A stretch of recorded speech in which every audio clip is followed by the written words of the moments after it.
hello बंधुসকল আৰু আজি মোৰ হাতত আহিলে তোমাৰ মেল এটা ফিমেল এটা আৰু একদম বহুত দীঘল চুলি থকা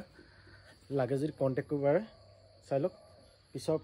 পিঠিটো চাই লওক কিমান দীঘল চুলি থকা আৰু এটা বছৰ হৈছে তোমাৰ 2 মাহ হৈছে আৰু লাগে যদি আপোনালোকে কন্টাক্ট কৰিব পাৰে নাম্বাৰ দি থাকিব আৰু এটো মেল আৰু এটো ফিমেল হয় আৰু যোনটো ভাল লাগিছে হেতু আপোনালোকে স্ক্ৰিনশ্বট এটা মাৰি পিনি দিলে হয় আৰু দেখিলে এটো ডাঙৰটো চাই লওক কিমান ডাঙৰ এটো আৰু ফিমেল হয় আৰু আপোনালোক যদি ঘৰতে পোৱালি উলিয়াম বুলি ভাবে যদি মেল এটা যদি আছে যদি লব পাৰে নহলে যদি দুইটা লম বুলি ভাবিছে যদি লব পাৰে একদম বাজেটটো বেছি নহয় একদম কম বাজেটত দি দিম আৰু এনেকুৱা পপি মানে বহুত কমে আহে এনেকুৱা দীঘল চলি থকা আৰু মই ইয়া হেয়াৰ কন্ডিশনটো আপোনালোক দেখাই দিছো চালক বন্ধুসকল হেয়াৰ কন্ডিশনটো চাবলৈ গলে মানে চালক কিমান দীঘল চালক আঙুলিকেইটা ফাকত পুৰা সোমাই গৈছে আৰু ইয়া নেগুটো চালক কিমান নোম আছে চালক আৰু এনেকুৱা নুমাল যদি আপোনালোকক লাগে যদি এটো কন্টাক্ট নাম্বাৰ দি থোৱা আছে লগালগ কন্টাক্ট কৰিব পাৰে আৰু মোৰ লোকেশনটো হৈছে শিৱসাগৰ জাজিয়ামগুৰি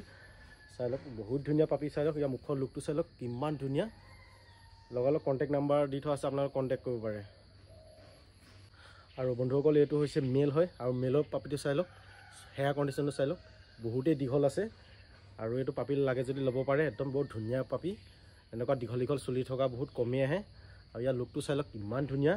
চাইলক একদম হেভি পোৱালি একদম ফুল এক্টিভ আছে আপোনালোকে চিন্তা কৰিব নালাগে যেতিয়া মোৰ ঘৰৰ পৰা আহি পিনিও আপুনি চাই যাব পাৰে হি ধুনিয়াকে যোনটো পছন্দ হয় হেতু পাপি আপোনালোকে লৈ যাব পাৰে আজি ভিডিওটো ইমানে আছিলে ভিডিওটো যদি ভাল পালে লাইক এটা কৰি দিব আৰু নতুনকৈ যদি আহিছে মোৰ চেনেললৈ সাবস্ক্ৰাইব কৰি দিব তেতিয়া আপোনালোকে মই ভিডিও যেতিয়া আপলোড কৰিম তেতিয়া নটিফিকেশনটো কৈ থাকিব যোনটো আপোনাৰ পাপি দৰকাৰ হ'ব আৰু সেই পাপিটো আপোনালোকে মেছেজ কৰি নহলে ফোন কৰি পিনি জনাব পাৰিব থ্যাংক ইউ